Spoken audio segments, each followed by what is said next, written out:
sistema ordenado, ordenado. Es decir, Dios no creó como los científicos piensan, hermano. Hizo un hombre, lo dejó ahí a la aventura, que se fuera, que le creciera el pelo y que comenzara a enamorar a la mujer a garrotazos, así como nos enseña la historia esa mentirosa, ¿verdad?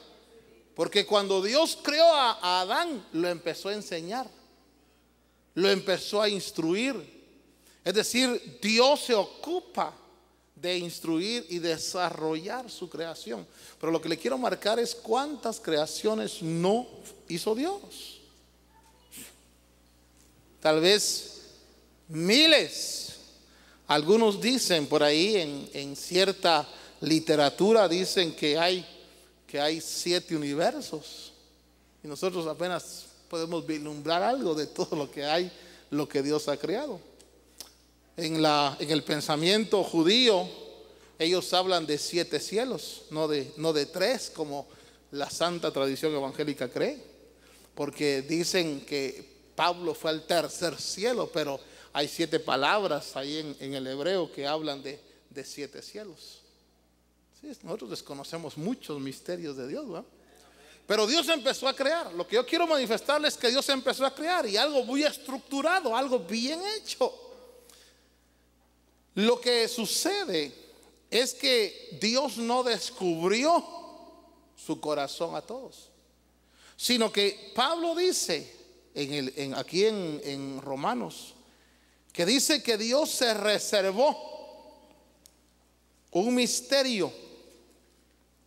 Dios empezó a crear, pero en el corazón y en la mente de Dios había un heredero.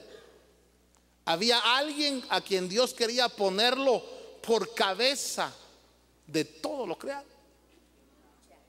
Pero primero le hace las creaciones y después lo quiere. Pero Él no lo dijo. Déjeme por un momento pensar. Vamos a pensar, vamos a filosofar un poquitillo en la Biblia. ¿Qué considera usted que fue el factor que determinó la rebelión del que nosotros conocemos como diablo? ¿Por qué se rebeló? Si estaba en la gloria, si estaba disfrutando de una posición única, era, según se ve en la palabra, era el encargado de la adoración a Dios, ¿verdad?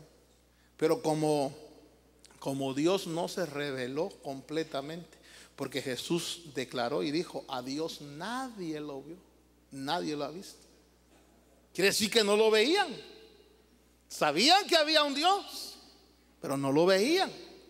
Un Dios que se manifestaba, un Dios que, hermano amado, se expresaba, pero que nadie lo había visto. Porque por eso Jesús dijo: al Padre, a Dios, nadie. Eso quiere decir, nadie lo había visto. Y entonces Dios, hermano, tenía un misterio reservado, un secreto en su corazón. Y cuando Jesús nace, cuando Jesús viene al mundo, el misterio de Dios empieza a cobrar forma. ¿Cuál misterio? Aquí dice que este misterio, en verso 25, aquel que es poderoso para afirmaros conforme a mi evangelio y a la predicación de Jesucristo, según la revelación del misterio. Entonces, ¿cuál era el misterio oculto en Dios? Jesucristo. Diga Jesucristo. O sea, el punto que le quiero marcar es que a ninguno de sus ángeles Dios, y que los ángeles han de ser tremendos porque dice que son poderosos en fortaleza, pero Hebreos dice: a ninguno llamó hijo. Ponga Gabriel, Miguel, Luzbel, ponga él, todos los que quiera. Y cada vez que usted ve un nombre con él, eso quiere decir Dios. Él es Dios. Luzbel, luz bella de Dios. Él es el nombre primigenio que algunos piensan. Él, el que es. Y entonces a ninguno de ellos le dijo hijo. Imagínense, Dios creaba, pero a ninguno le decía hijo. Y es hasta que viene el misterio que se empieza a revelar, en donde Dios llama a alguien hijo. Y a ese que llama hijo es Jesucristo. Y empieza a descubrir el misterio que tenía en su corazón. Y entonces Pablo dice que el evangelio de él es un evangelio que tiene que ver con el misterio revelado en Jesucristo. Ahora yo quiero llevarle al punto. No hay otro punto tan importante para Dios como la revelación del misterio de Jesucristo. Y encontrar nosotros en Jesucristo todo lo que corresponde a ese misterio, realmente usted y yo lo creemos porque tenemos fe. Pero si lo vemos con la materia gris, hermano, diríamos que es algo increíble. Cualquiera que nos oyera hablar de lo que vamos a hablar aquí va a decir: estos están locos, o estos pobrecitos les han lavado la cabeza, les han lavado el cerebro. Pero fíjese usted que cuando hablamos del misterio de Jesucristo, dice que ese misterio se ha mantenido en secreto desde siglos sin fin. ¿Cuánto hará, hermano? Que Dios comenzó. Porque si algo tenemos que aprender de Dios, que Dios es paciente y perseverante hasta alcanzar. Dios comienza algo y con paciencia, hermano, perseverancia hasta alcanzarlo. Dios no es como nosotros, que comenzamos a construir, sobre todo en nuestros países, ¿verdad? Levantamos una pared y como a los 5 años todavía está la pared ahí.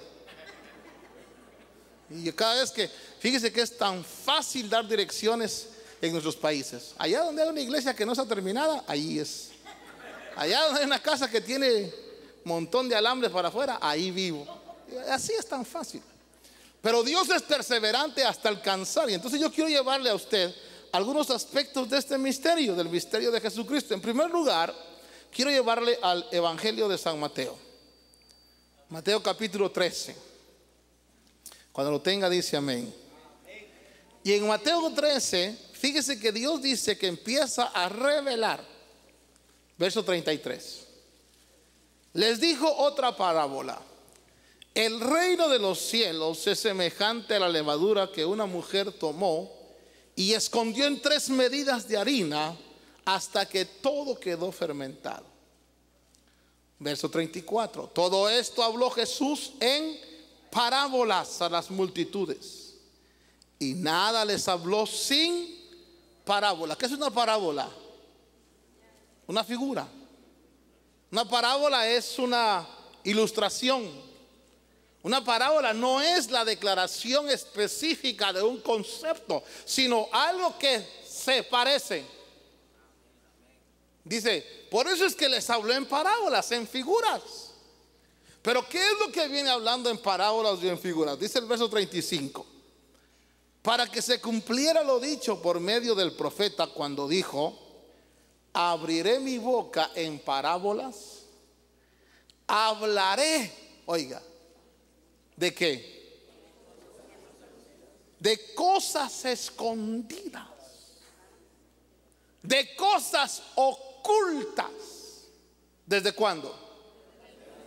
Entonces quiere decir que cuando Dios, fíjese usted, Dios escondió cosas, hermano. Por eso cuando la iglesia predica, los ángeles quieren ver. Porque aunque usted no lo crea, hay cosas que los ángeles han aprendido de las predicaciones de nosotros. Aunque usted no lo crea. Porque a nosotros tenemos una bendición. Y cuando hablo de nosotros, hablo de los predicadores, de los maestros, de los a los que Dios usa con la unción. Porque el Espíritu de Dios, dice Corintios, escudriña lo profundo de Dios. Y lo trae y nos lo da a conocer. Pero fíjese usted que entonces los ángeles tienen que venir al culto para saber el misterio de Dios. Mire, y a veces usted no quiere ni venir. Y los ángeles,